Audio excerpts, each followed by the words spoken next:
This episode is brought to you by my friend Rebecca Walser, a financial expert who can help you protect your wealth. Book your free call with her team by going to friendofdinesh.com. That's friendofdinesh.com. Coming up, I'll discuss how the Biden DOJ is covering up the crimes of the president and his family by removing a key IRS whistleblower from the investigation. Debbie's going to join me. We're going to talk about Marjorie Taylor Greene's impeachment bills, the motives for Venezuelans coming across the border, and as a comic side note, how Biden qualified to get an honorary degree from Howard University. Hey, if you're listening on Apple, Google, or Spotify, or watching on Rumble, please subscribe to the podcast. Just hit the subscribe button. I'd appreciate it. This is the Dinesh D'Souza Show.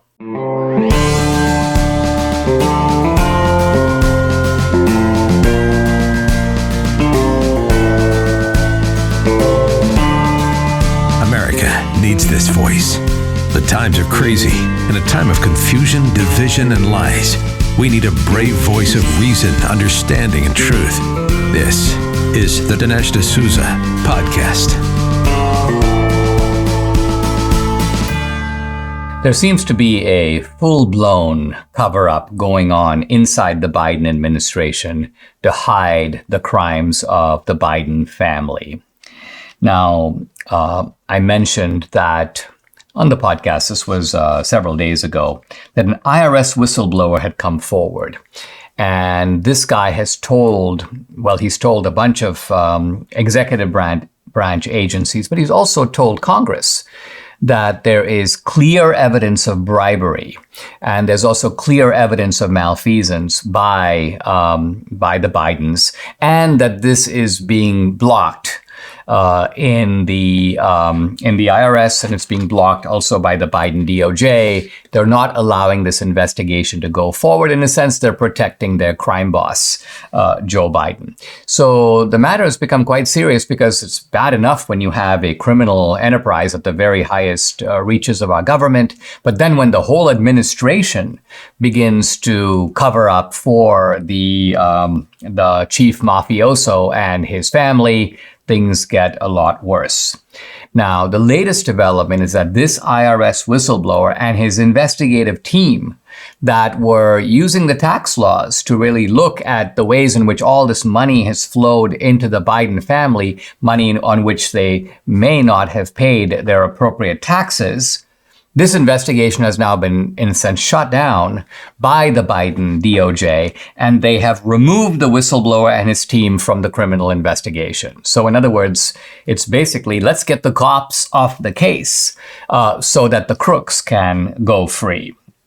Now, fortunately, this IRS guy seems to be a very credible and determined and relentless guy. He has two lawyers, and his lawyers have written a letter to congressional lawmakers, Republicans and Democrats, and he says that there is an ongoing investigation for tax fraud, lobbying crimes, money laundering, and he says that the DOJ is retaliating against him, which is a flagrant violation of the whistleblower law. It also constitutes obstruction of a congressional inquiry. Why? Because Congress is looking into this matter. And so the Biden DOJ is circling the wagons, apparently trying to put, you may say, cooperative people on this inquiry because they know how to avoid, let's not look at this, let's not look at that, that's no problem, nothing to see here, folks. They want those kinds of people doing the investigation.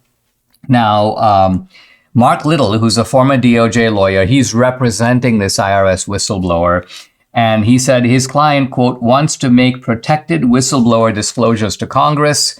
He says he has already provided all the relevant information to the IRS, to the U.S. Treasury Inspector General, to the Office of the Inspector General, and the Department of Justice. So Inspector General Michael Horowitz has it, Attorney General Merrick Garland has it, Treasury Inspector General for Tax Administration Russell George has it, Special Counsel at the U.S. Office of Special Counsel Henry Kerner has it. But let's notice that people like Merrick Garland are part of the crooked operation. I'm not saying they're crooked themselves, but they have been brought in the way the mafia hires lawyers to cover up for them. Hey, listen, I don't want any of this tax stuff getting out. It's your job to obscure it. Merrick Garland appears to be, in that sense, the chief point man for protecting Biden crimes from coming to public public light and coming to congressional light. Now, the IRS Commissioner, Daniel Werfel, was before Congress at the end of April. And he said, oh, no, we have whistleblower protections. He said, quote, there will be no retaliation for anyone making an allegation or call to a whistleblower hotline. This was his actual quote. And the whistleblower statute, we should be very clear, isn't just about somehow ruining somebody or trying to fire them. It's also taking them off the inquiry. In other words, it's also removing them from the area where they can collect information that is relevant to wrongdoing and crimes. Here's the whistleblower law. It says that the whistleblower is, quote, protected from retaliatory personnel actions, including receiving a significant change in duties, responsibilities, or working conditions, which is clearly happening because of his disclosures to Congress. I think the good news is that the Republicans are not their usual timid selves here. I think they recognize I won't say smell blood, but I think they recognize that there's a really crooked operation here.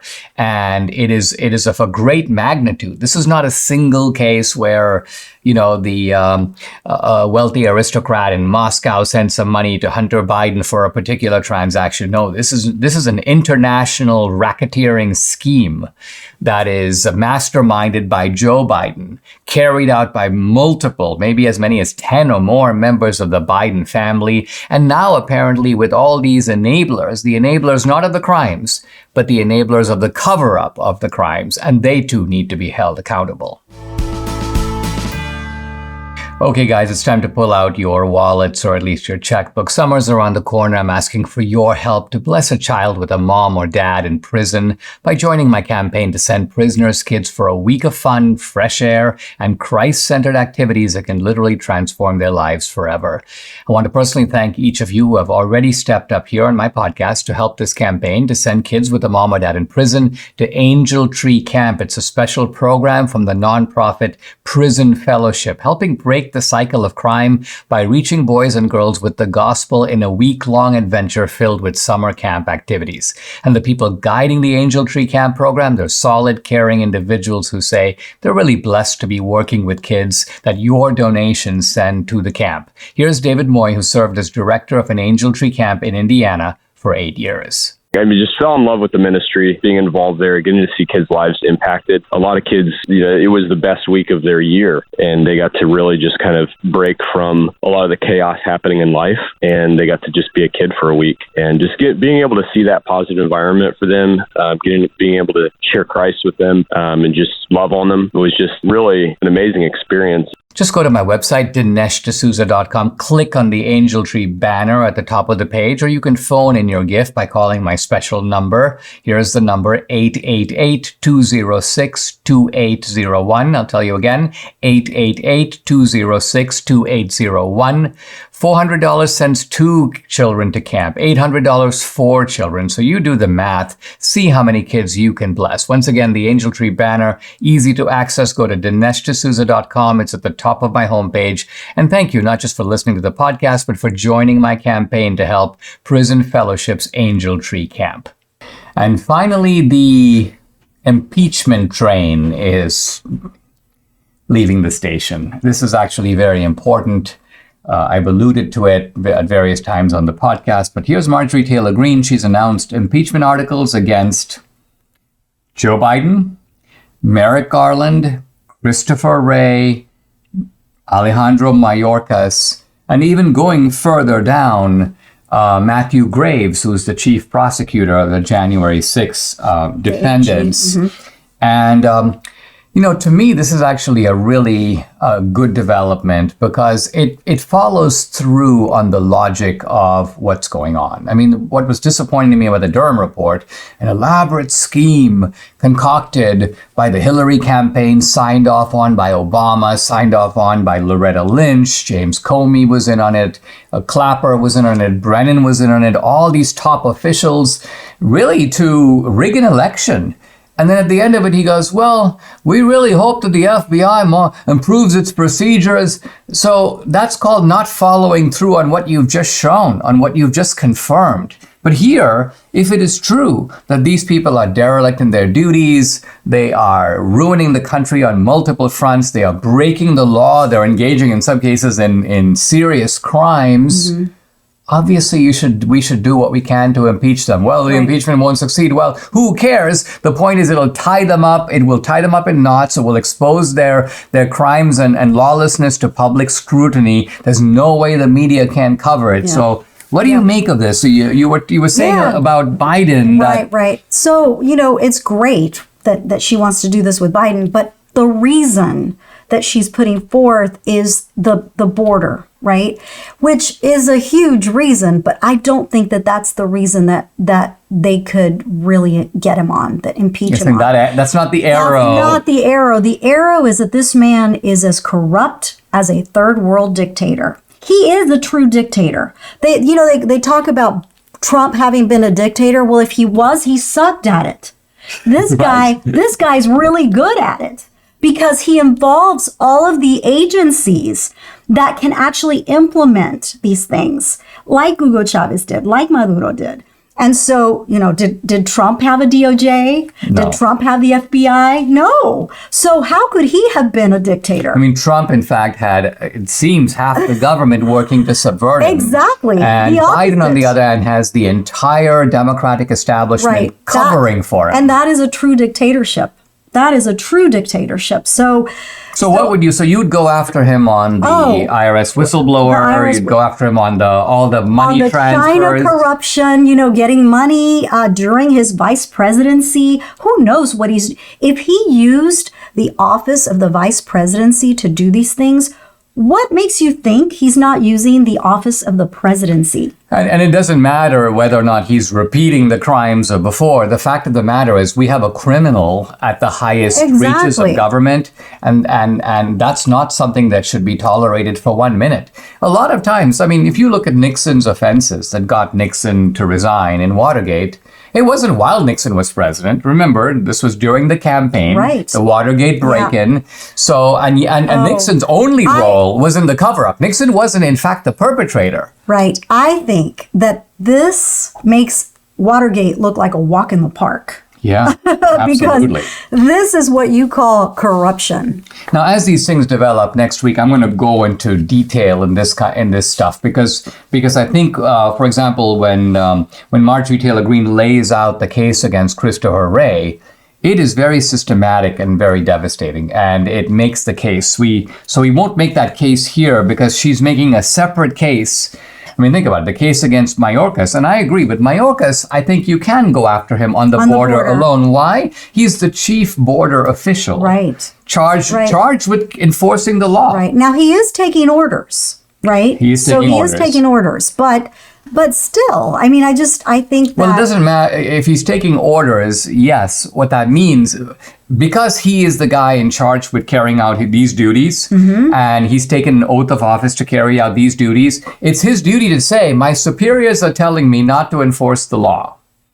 He won't do that because he's in on it. He's in on it. Exactly. Yes. And this guy is also, by the way, a brazen liar. So with a straight face, he goes there and says things like the border is secure. Oh, yeah. There's no problem at the border. And he takes credit for things that, like, for example, Governor Abbott, making sure that the illegal migrants couldn't get up that ravine, where he had the barbed wire and they were kind of shooshing people off, right? Mayorkas says it's him. And actually, it was not him. It was not the federal government doing that. In fact, Abbott has made it really clear that the Texas National Guard is up against not the illegals, not the cartels. They're up against the feds. Yes. They're up against the Biden government people who are trying to undo and thwart what they're doing. So, there's a level of public dishonesty that's going on here. And they kept saying, well, Trump told, 810,000 lies and so on. By and large, they'd refer to casual remarks about Trump, even if Trump mispronounces Thailand. Well, let's count that as a lie. Here you're talking about lies coming from the very spokesman for the State Department, spokesman for the DOJ, the press secretary, and of course, Kamala Harris and Biden himself. Debbie and I had a New Year's resolution, let's lose weight, and thankfully PhD Weight Loss came to the rescue. We started the PhD Weight Loss and Nutrition program 16 weeks ago. Debbie has already lost 20 pounds, and I'm down 27 pounds and have reached my goal weight. I'm now on so-called maintenance.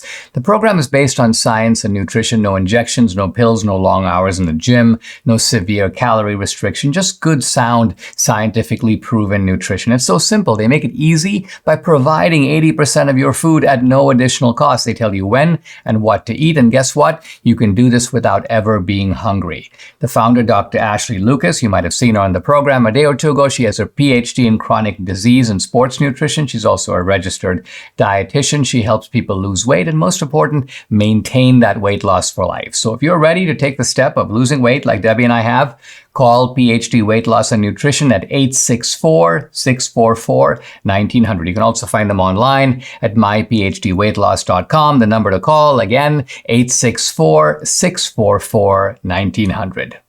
Debbie was a little distraught the last couple of days. She just got news that her aunt in Venezuela, in fact, kind of her last living relative, this was the sister of her dad, died in Venezuela, and died, in a sense, in a country that she saw had really gone down, and with no easy hope, no immediate hope of restoration.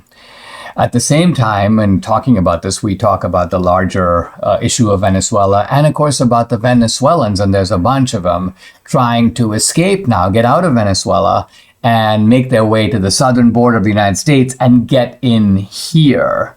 But Debbie, who knows much more about this than I do, says that those aren't, you might think, well, wait a minute, aren't these Venezuelans running away from socialism? Aren't these Venezuelans the entrepreneurial types that we want in the United States? And the answer to that, for reasons Debbie will give, is no. No, and you know, one of the last things that my aunt told me before she passed, well, first of all, she absolutely adored Trump. She was a Trumpster. Oh my goodness, she called him her blonde, beautiful man. That's how she referred to Trump. I said, well, they're about the same age, and Debbie goes, my aunt is 90, so she's actually, she's a little, quote, too old for Trump. Yeah, she's a little too old for Trump, but she loved him. So anyway, one of the last things she told me was how devastating socialism was, and how she was so sad that she knew that her days were numbered. Obviously, she was 90 years old, and she did have high blood pressure and everything. But she basically said that the last years of her life, she had hoped that she would see Venezuela free again, and that was not to be.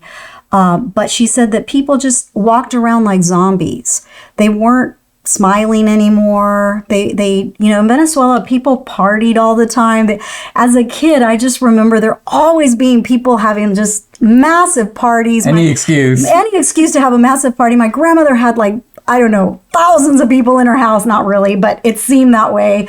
Always having people over, and people were always laughing. And well, interestingly, what your aunt said is the reason it's very credible is that when I first met Debbie and we would connect with her aunt was actually kind of upbeat about Venezuela. I mean, not upbeat in the sense that Debbie would say to her aunt, isn't it sad that you have to go from one grocery store where you buy potatoes to another one where you have to get, cereal, and then to another one? And the aunt was like, well, that's how it is. It's a little extra effort, but it's no big deal. The food is available. And then as time passed, it didn't really matter how many stores you went to. There just wasn't stuff to buy. Yeah. And then not to mention, she basically said the Bolivar, which is the Venezuelan currency, is worthless. Its toilet paper is worth more than the Bolivar. Talk about the doctor who's a friend of your aunt and how much she makes. Oh, my goodness. So she's a professor. A professor at a college, and she makes about $20 a month.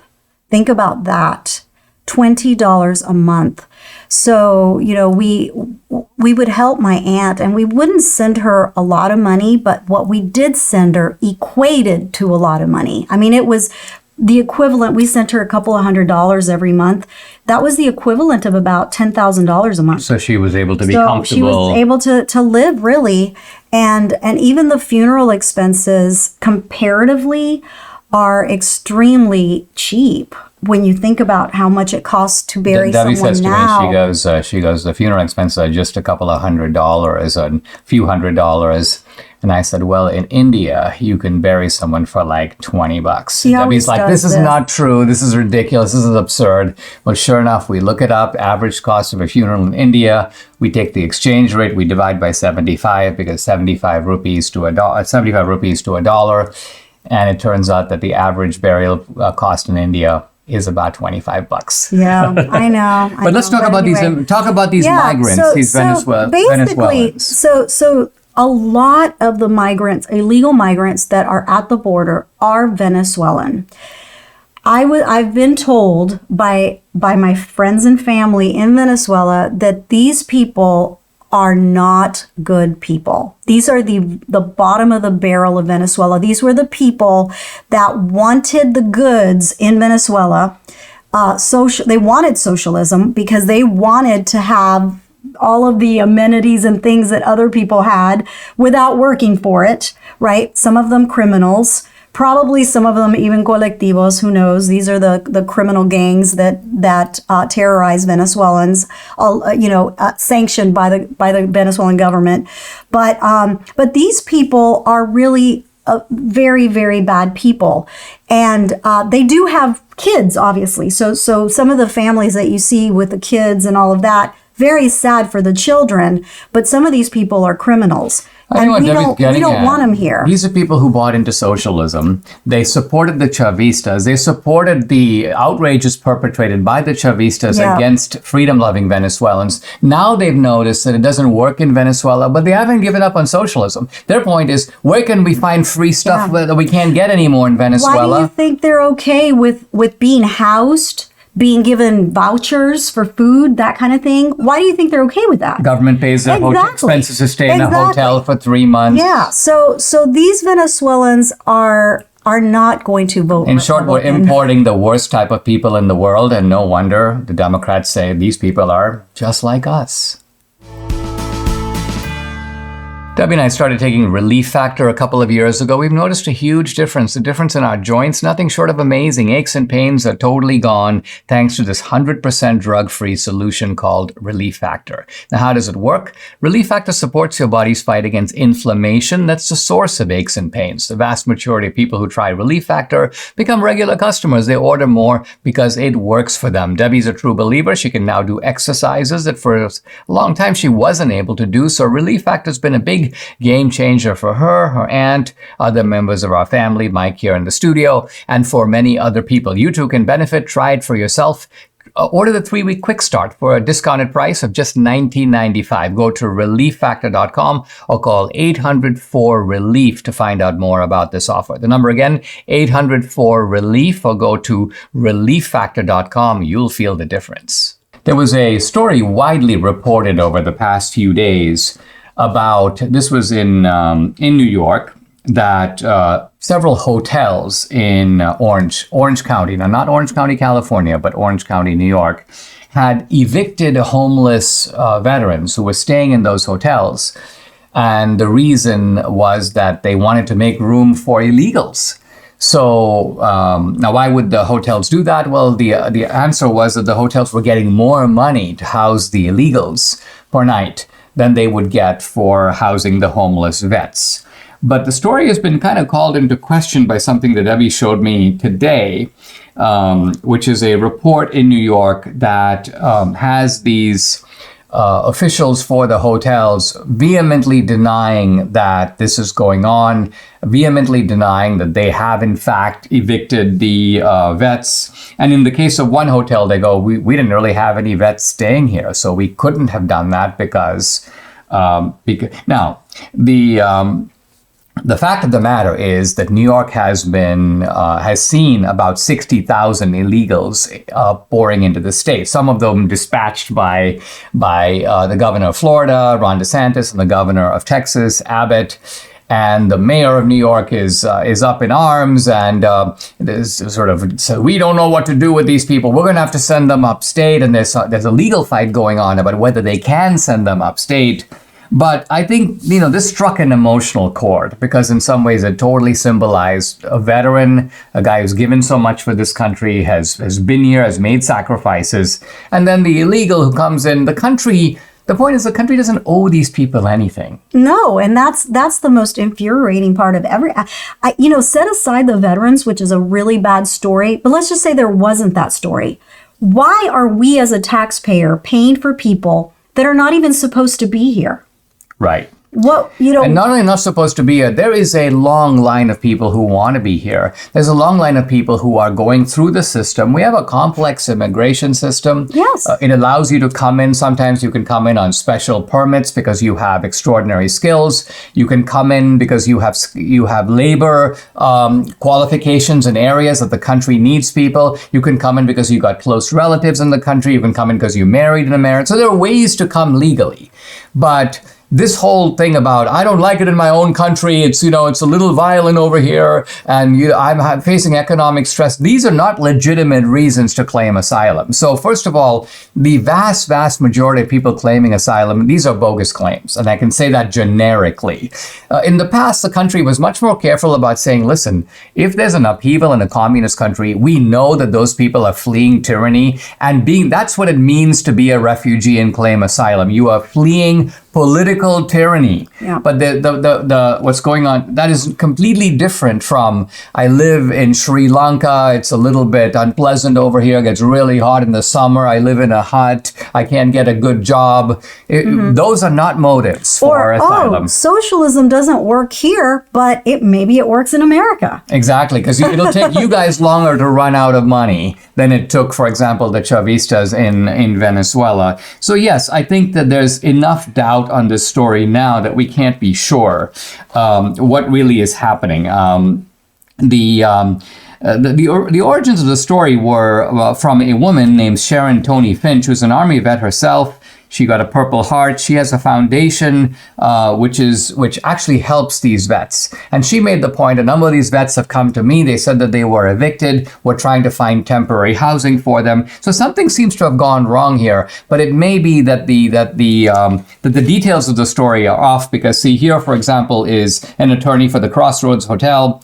There are not now and never were any group of veterans at the hotel, and certainly none that were kicked out to make way for migrant asylum seekers. So are these illegals and asylum seekers getting hotel accommodations? Yes. Is the government paying for them, New York taxpayers and the government of New York? Yes.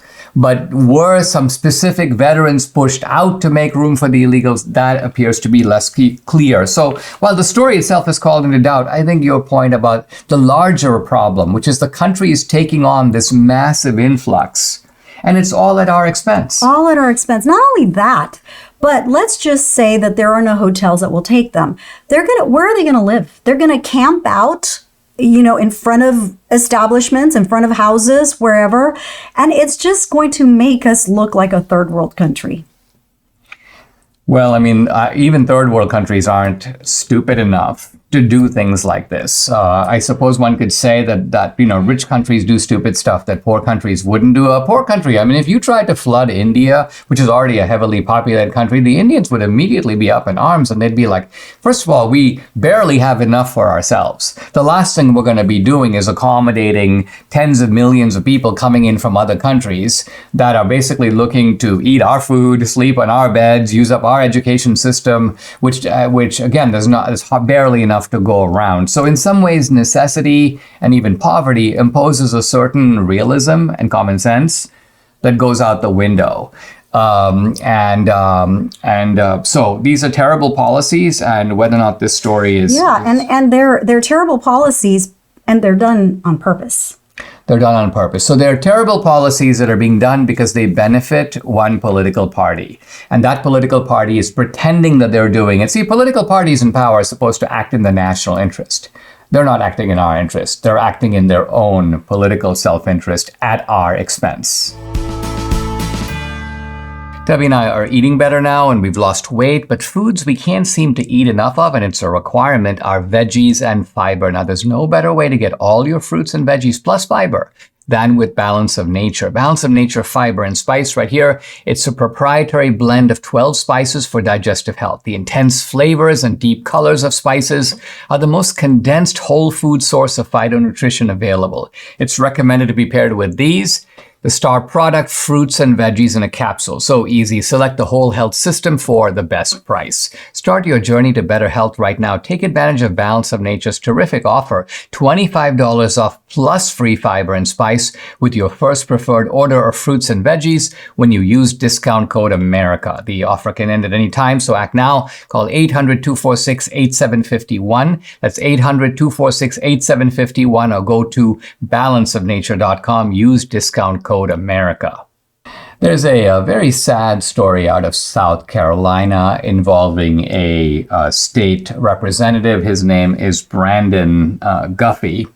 And Debbie was filling me in on this, and I was just kind of shaking my head because this is a case where, I mean, there's a lot of political division in the country. There's a lot of political targeting where people harass people because they belong to a rival opinion or a rival party.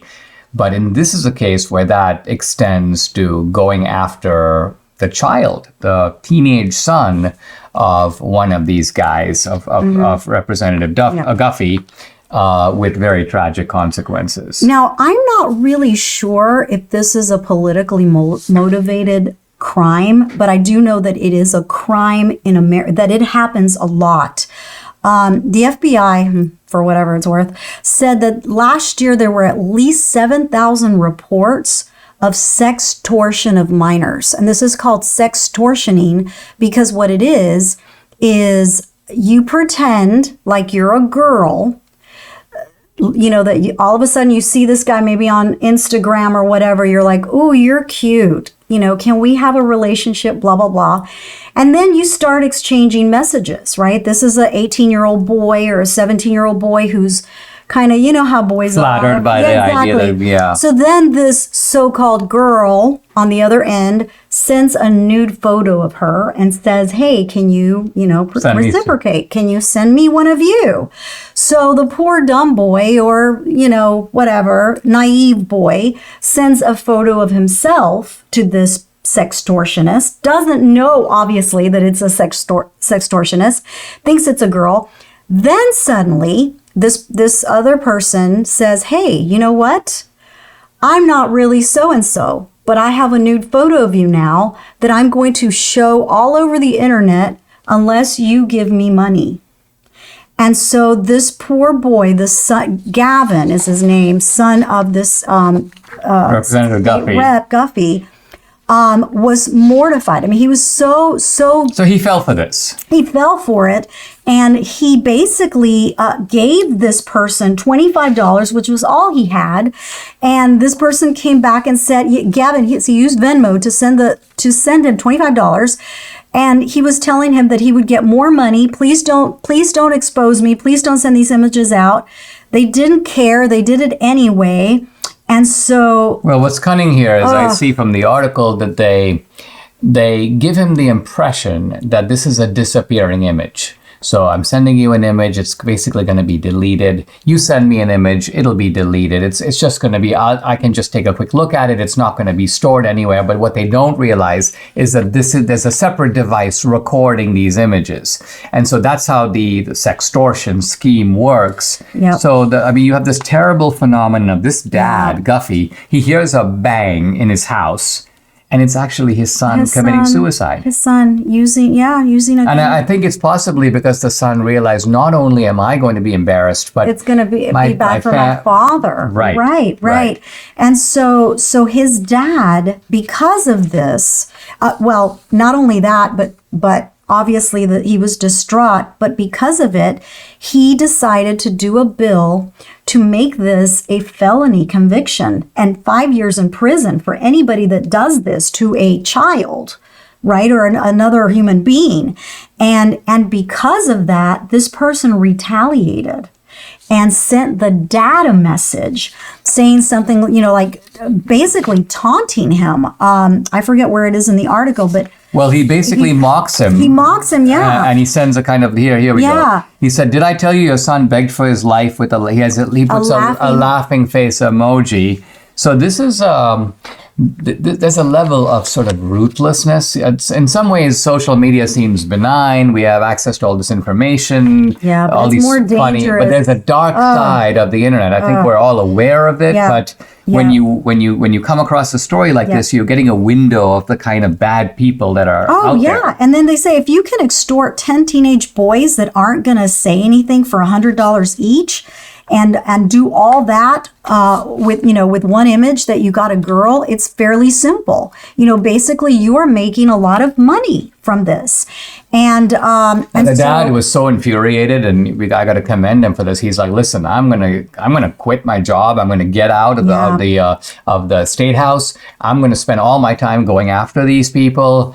And his wife was like, no, don't do that because you're one of the few people that have a voice that can get out there and truly make a difference. And so for them, that is the most important thing. To do that, to leave that kind of legacy called Gavin's Law. It's going to be signed into law soon. I think. Unfortunately, they haven't caught the bad guys here yet. They're looking for him. No arrests have been made.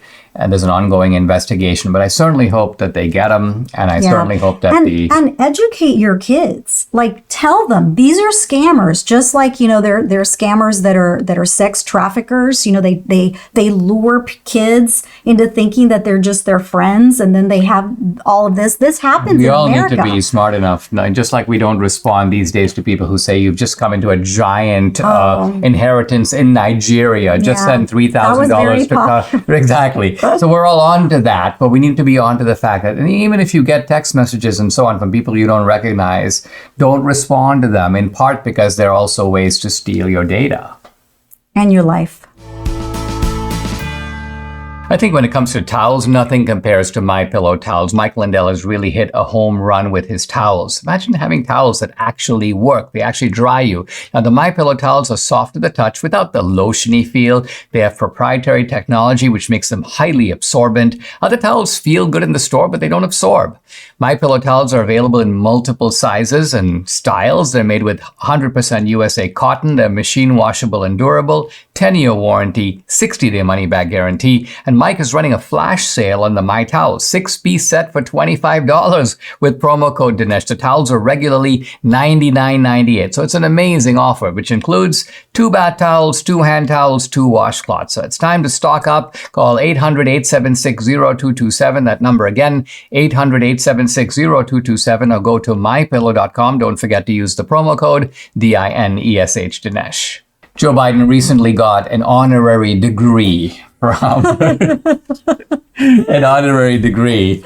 Actually, they should be taking away his degrees that he does have, because he's no longer capable of retaining the knowledge that those degrees once required. He's a corrupt goofball.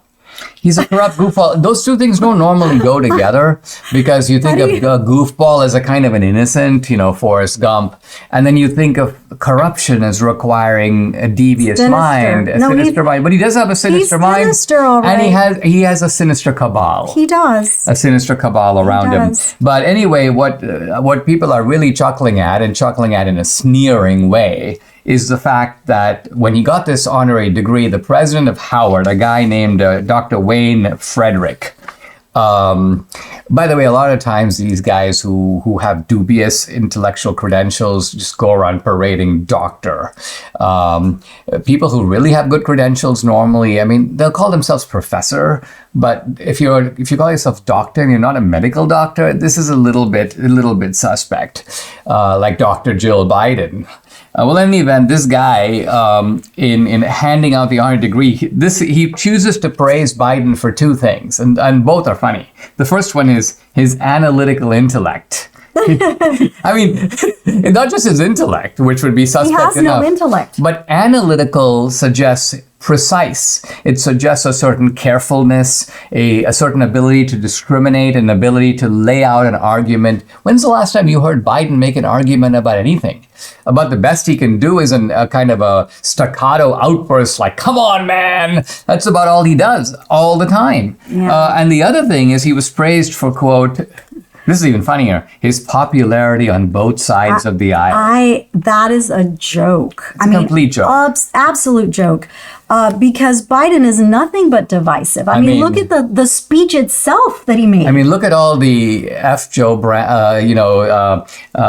Brandon and the Let's Go Brandon chants across the country, even at sports games, wherever Biden goes. So it's pretty clear that a substantial portion of the country regards him with contempt, with derision. But there's a reason for it. There's a reason for it because he himself is divisive. He says things about half of the country that is not favorable to half of the country. Well, he's callous and he's mean-spirited, and then look, he gets this award for his analytical intellect and his popularity on both sides, and then he gives a speech that is laced with invective that demonizes really all his political opponents as white supremacists. Here we go.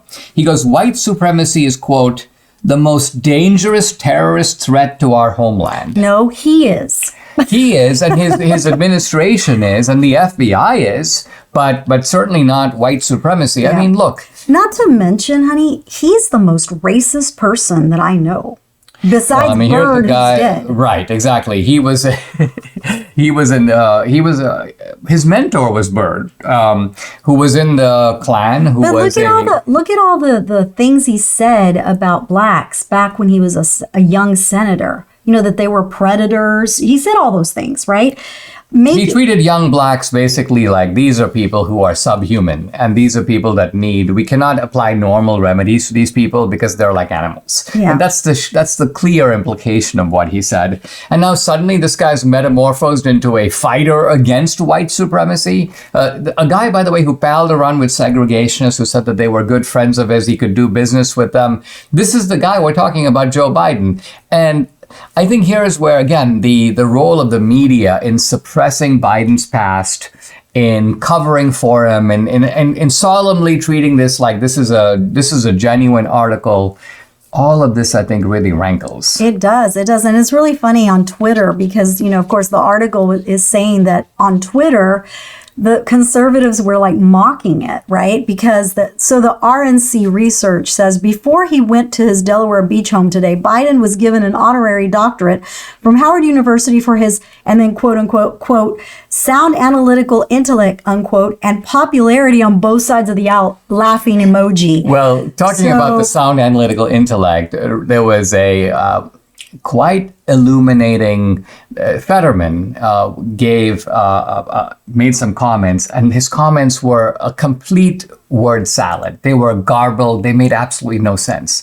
But then an article appears in which says this is what Fetterman said, and his entire statement was completely cleaned up. It was in perfectly good English. Mm-hmm. And so what people did on social media, very effective, they posted side by side the verbatim transcript of what Fetterman said, and then what the adoring reporter said he said. Right. And it was not the same at all. It was completely different. Basically, the reporter was sanitizing Fetterman, making him sound not only coherent, but eloquent. So we've got this strange phenomenon. I mean, Dianne Feinstein, who basically doesn't even know that she's not in Washington, D.C. Oh, no. You've got Fetterman and you've got Biden. So the Democrats really know how to pick them. Guys, I'd like to invite you to check out my Locals channel. I post lots of exclusive content there, including content that's censored on other social media platforms. On Locals, you really get Dinesh Unchained, Dinesh Uncensored. You can also interact with me directly. I do a weekly Q&A every Tuesday, and no topic is off limits. I've also uploaded some very cool films to Locals, both documentaries and feature films, both my films, and also films by other independent producers, including 2000 Mules. I'm doing a new film this year, and I'll be giving you the inside scoop on Locals. By the way, if you're an annual subscriber, you are able to stream and watch all these films for free. So check out my channel at dinesh.locals.com. I'd love to have you along for this great ride. Again, it's dinesh.locals.com. I'm in the chapter called The Ghost in the Machine, Why Man is More Than Matter. And I'm discussing the philosophical doctrine called materialism, a doctrine very popular with skeptics and atheists, particularly atheists who invoke the authority of science. And what they say is that we live in a world that is made up of just material objects, atoms and molecules. And those are the things that science can examine, can measure, can weigh, can look at. And nothing else really exists. All we see, all we taste, all we can measure are these objects in the world. But I think that there's a deep problem in extending this materialistic understanding to human beings. For starters, we experience the outside world, which is the world that is described by the laws of physics and chemistry, completely differently than we experience ourselves. This is a point that was made, I think, most clearly by the philosopher Arthur Schopenhauer. And he says this, he says, all other things we experience indirectly from the outside, kind of through the apparatus of our senses. But he says, but ourselves we experience directly from the inside, without the involvement of our senses. I don't need my eyes to sort of experience myself from within. I don't need my ears. I don't need my sense of touch or any of that. And it's only about ourselves, says Schopenhauer, that we have this kind of inside information, which is the clearest, most fundamental knowledge we can have. So think about it. Or for someone else standing out there, they see Dinesh and they notice that I'm 5'9", I've got dark hair, I'm wearing glasses. They experience me from the outside. But there's a whole inner Dinesh to which they have no direct access. They can infer it. They can act in the presumption that I have an interior world, but they have no direct access to it. They only have access to their interior world. So the point is that based on this privileged and unique access, we know that the external account of reality, however accurate it is in describing raindrops or stones or even cheetahs, it can't be the full story when it comes to describing ourselves. Now, start with something really simple. We know for a fact that we exist. Now, the philosopher David Hume said, well, we don't really know this because he says, I'm quoting Hume now, when I enter most intimately into what I call myself, I always stumble on some particular perception or other of heat or cold, light or shade, love or hate, pain or pleasure. I can never catch myself at any time without a perception and never can observe anything but the perception. What Hume is saying is we can acknowledge that a feeling exists, a thought exists, an observation exists, but where is the separate I that is having this thought, having this feeling? Hume goes, I don't see the I, only there's just the feeling, there's just the thought, there's just the observation and so on. But I think that Hume is making a mistake here. He thinks that the self is a fiction because it cannot be empirically located. He wants you to sort of identify the position, the location of the I that is having these feelings. But the remarkable thing is we are conscious of our own existence prior to having any feelings and thoughts. And besides our feelings and thoughts, we experience as possessions. I'll talk about my thoughts, my feelings.